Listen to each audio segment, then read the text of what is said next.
And now, Chapter 5, Meeting of Nanda and Vasudeva.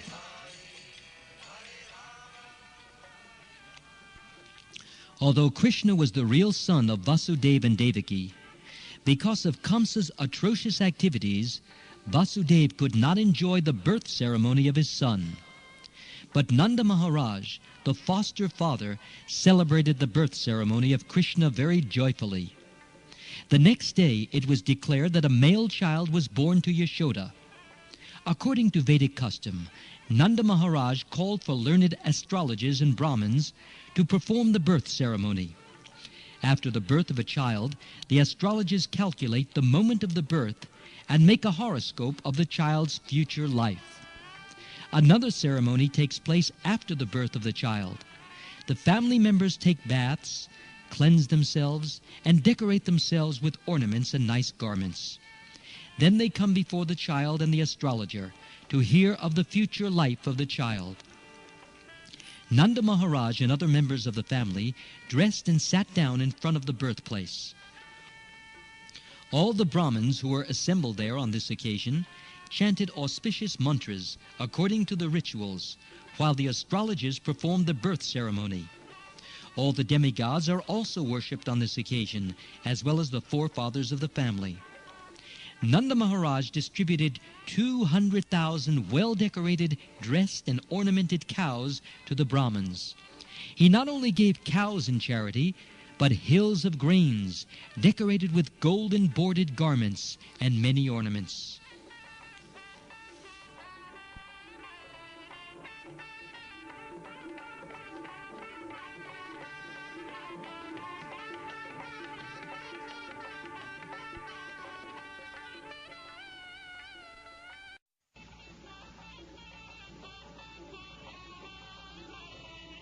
In the material world, we possess riches and wealth in many ways, but sometimes not in very honest and pious ways, because that is the nature of accumulating wealth. According to the Vedic injunction, therefore, one should purify such wealth by giving cows and gold in charity to the Brahmins. A newborn child is also purified by gifts of grains in charity to the Brahmins. In this material world, it is to be understood that we are always living in a contaminated state. We therefore have to purify the duration of our lives, our possession of wealth, and ourselves. We can purify our duration of life by taking daily bath and cleansing the body inside and outside, and accepting the 10 kinds of purificational processes. By austerities, by worship of the Lord, and by the distribution of charity, we can purify the possession of wealth. We can purify ourselves by studying the Vedas, by striving for self-realization, and by understanding the supreme absolute truth. It is therefore stated in the Vedic literature that by birth everyone is born a Shudra, and by accepting the purificational process one becomes twice born. By studies of the Vedas, one can become Vipra, which is the preliminary qualification for becoming a Brahmin. When one understands the absolute truth in perfection, he is called a Brahmin. And when the Brahmin reaches further perfection, he becomes a Vaishnav or a devotee.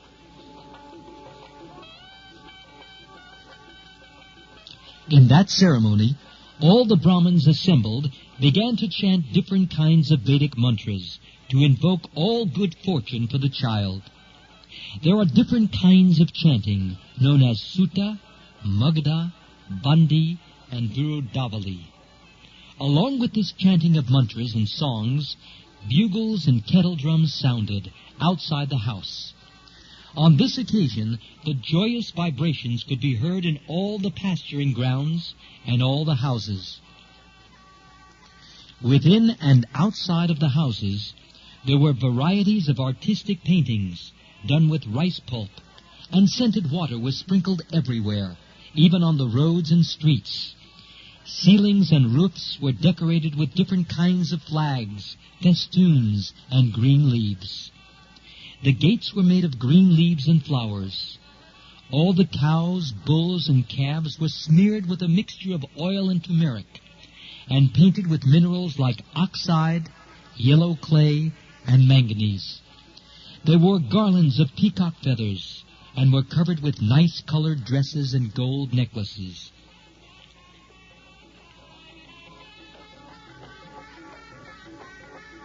When all the ecstatic cowherd men heard that Nanda Maharaj, father of Krishna, was celebrating the birth ceremony of his son, they became spontaneously joyful.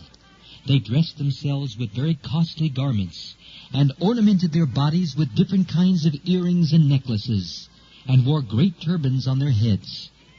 After dressing themselves in this gorgeous way, they took various kinds of presentations, and thus approached the house of Nanda Maharaj. As soon as they heard that Mother Yashoda had given birth to a child, all the cowherd women became overwhelmed with joy, and they also dressed themselves with various kinds of costly garments and ornaments, and smeared scented cosmetics on their bodies. As the dust on the lotus flower exhibits the exquisite beauty of the flower, all the gopis or cowherd women applied the dust of kumkum on their lotus-like faces. These beautiful gopis took their different presentations, and very soon reached the house of Maharaj Nanda. Overburdened with their heavy hips and swollen breasts, the gopis could not proceed very quickly towards the house of Nanda Maharaj, but out of ecstatic love for Krishna, they began to proceed as quickly as possible. Their ears were decorated with pearl rings. Their necks were decorated with jewel lockets. Their lips and eyes were decorated with different kinds of lipstick and ointment, and their hands were decorated with nice golden bangles. As they were very hastily passing over the stone road, the flower garlands which were decorating their bodies fell to the ground, and it appeared that a shower of flowers was falling from the sky. From the movement of the different kinds of ornaments on their bodies, they were looking still more beautiful. In this way, they all reached the house of Nanda Yashoda and blessed the child, saying, "Dear child, you live long just to protect us." While they were blessing child Krishna in this way, they offered a mixture of turmeric powder with oil, yogurt, milk, and water.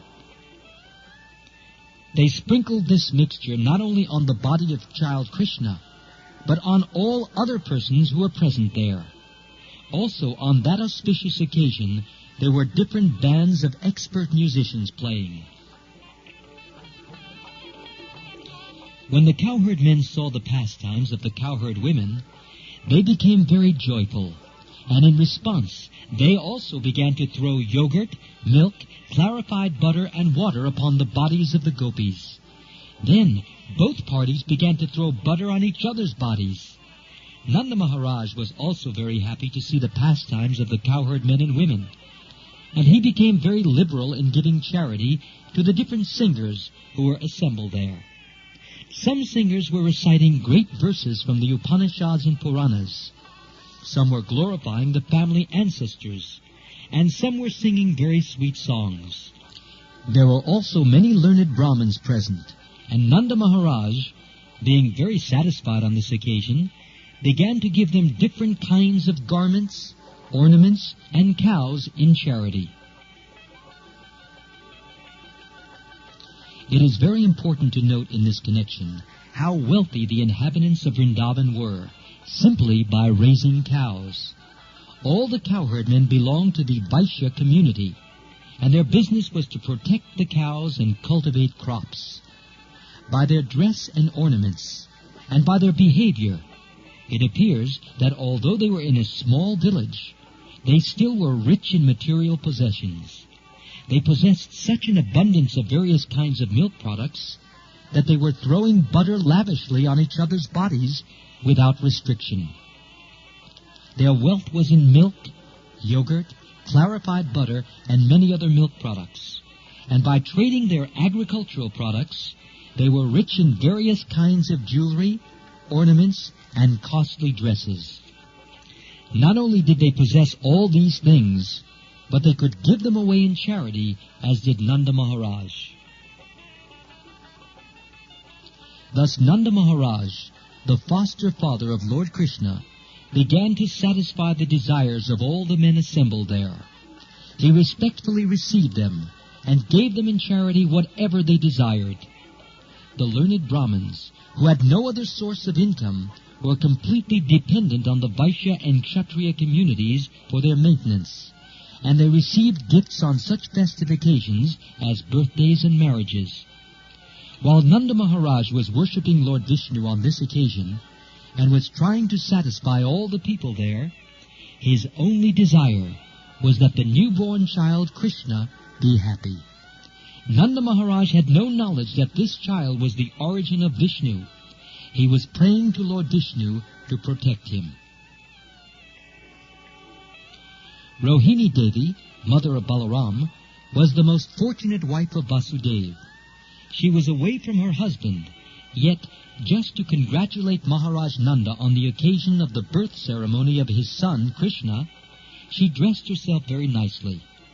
Wearing a garland, a necklace, and other bodily ornaments, she appeared on the scene and moved hither and thither. According to the Vedic system, a woman whose husband is not at home does not dress herself very nicely. But although Rohini's husband was away, she still dressed herself very nicely on this occasion. From the opulence of the birth ceremony of Krishna, it is very clear that at this time Vrindavan was rich in every respect. Because Lord Krishna took birth in the house of King Nanda and Mother Yashoda, the goddess of fortune was obliged to manifest her opulences in Vrindavan. It appeared that Vrindavan had already become a site for the pastimes of the goddess of fortune. After the birth ceremony, Nanda Maharaj decided to go to Mathura to pay the annual tax to the government of Kamsa. Before leaving, he called for the able cowherd men of the village and asked them to take care of Vrindavan in his absence. When Nanda Maharaj arrived in Mathura, Vasudeva got the news and was very eager to congratulate his friend. He immediately went to the place where Nanda Maharaj was staying. When Vasudeva saw Nanda, he felt that he had regained his life. Nanda, overwhelmed with joy, immediately stood up and embraced Vasudeva. Vasudeva was received very warmly and offered a nice place to sit. At that time, Vasudeva was anxious about his two sons, who had been put under the protection of Nanda without Nanda's knowledge. With great anxiety, Vasudeva inquired about them. Both Balaram and Krishna were the sons of Vasudeva. Balaram was transferred to the womb of Rohini, Vasudeva's own wife, but Rohini was kept under the protection of Nanda Maharaj. Krishna was personally delivered to Yashoda and exchanged with her daughter. Nanda Maharaj knew that Balaram was the son of Vasudeva, although he did not know that Krishna was also Vasudeva's son. But Vasudeva was aware of this fact and inquired very eagerly about Krishna and Balaram. Vasudeva then addressed him, "My dear brother, you are old enough and very anxious to beget a son, and yet you had none. Now, by the grace of the Lord, you are fortunate to have a very nice son. I think that this incident is very auspicious for you. Dear friend, I was imprisoned by Kamsa, and now I am released. Therefore, this is another birth for me. I had no hope of seeing you again, but by God's grace I can see you." Vasudeva then expressed his anxiety about Krishna. Krishna was sent incognito to the bed of Mother Yashoda, and after very pompously celebrating his birth ceremony, Nanda went to Mathura. So Vasudeva was very pleased and said, "This is a new birth for me." He never expected that Krishna would live, because all his other sons were killed by Kamsa. Vasudeva continued, "My dear friend, it is very difficult for us to live together. Although we have our family and relatives, sons and daughters, By nature's way, we are generally separated from one another. The reason for this is that every living entity appears on this earth under different pressures of fruitive activities. Although they assemble together, there is no certainty of their remaining together for a long time. According to one's fruitive activities, one has to act differently and thereby be separated. For example, many plants and creepers are floating on the waves of the ocean. Sometimes they come together, and sometimes they separate forever. One plant goes one way, and another plant goes another. Similarly, our family assembly may be very nice while we are living together, but after some time, in the course of the waves of time, we are separated. The purport of this expression by Vasudeva is this: although he had 8 sons born in the womb of Devaki, unfortunately, they were all gone. He could not even keep his one son, Krsna, with him. Vasudeva was feeling his separation, but he could not express the real fact. "Please tell me about the welfare of Vrindavan," he said. "You have many animals. Are they happy? Are they getting sufficient grass and water? Please also let me know whether the place where you are now living is undisturbed and peaceful." This inquiry was made by Vasudeva because he was very anxious about Krishna's safety. He knew that Kamsa and his followers were trying to kill Krsna by sending various kinds of demons. They had already resolved that all children born within 10 days of the birthday of Krsna should be killed. Because Vasudeva was so anxious about Krsna, he inquired about the safety of his residence. He also inquired about Balaram and his mother Rohini, who were entrusted to the care of Nanda Maharaj. Vasudeva also reminded Nanda Maharaj that Balaram did not know his real father. "He knows you as his father, and now you have another child, Krsna, and I think you are taking very nice care of both of them." It is also significant that Vasudeva inquired about the welfare of Nanda Maharaj's animals. The animals, and especially the cows, were protected exactly in the manner of one's children. Vasudeva was a Kshatriya or warrior, and Nanda Maharaj was a Vaishya or farmer. It is the duty of the Kshatriya to give protection to the citizens of mankind, and it is the duty of the Vaishyas to give protection to the cows. The cows are as important as the citizens. Just as the human citizens should be given all kinds of protection, so the cows also should be given full protection. Vasudeva continued to say that the maintenance of religious principles, economic development, and the satisfactory execution of meeting the demands of the senses depend on cooperation among relatives, nations, and all humanity. Therefore, it is everyone's duty to see that his fellow citizens and the cows are not put into difficulty. One should see to the peace and comfort of his fellow man and the animals. The development of religious principles, economic development, and sense gratification can then be achieved without difficulty. Vasudeva expressed his sorrow due to not being able to give protection to his own sons born of Devaki. He was thinking that religious principles, economic development, and the satisfaction of his senses were therefore all lost. On hearing this, Nanda Maharaj replied, "My dear Vasudeva, I know that you are very much aggrieved because the cruel King Kamsa has killed all your sons born of Devaki. Although the last child was a daughter, Kamsa could not kill her, and she has entered into the celestial planets. My dear friend, do not be aggrieved. We are all being controlled by our past, unseen activities. Everyone is subjected to his past deeds, and one who is conversant with the philosophy of karma and its reaction is a man in knowledge. Such a person will not be aggrieved at any incident, happy or miserable." Vasudeva then replied, My dear Nanda, if you have already paid the government taxes, then return soon to your place, because I think that there may be some disturbances in Gokul. After the friendly conversation between Nanda Maharaj and Vasudeva, Vasudeva returned to his home. The cowherd men, headed by Nanda Maharaj, who had come to Mathura to pay their taxes, also returned. Thus ends the Bhaktivedanta purport of the 5th chapter of Krsna, Meeting of Nanda and Vasudeva.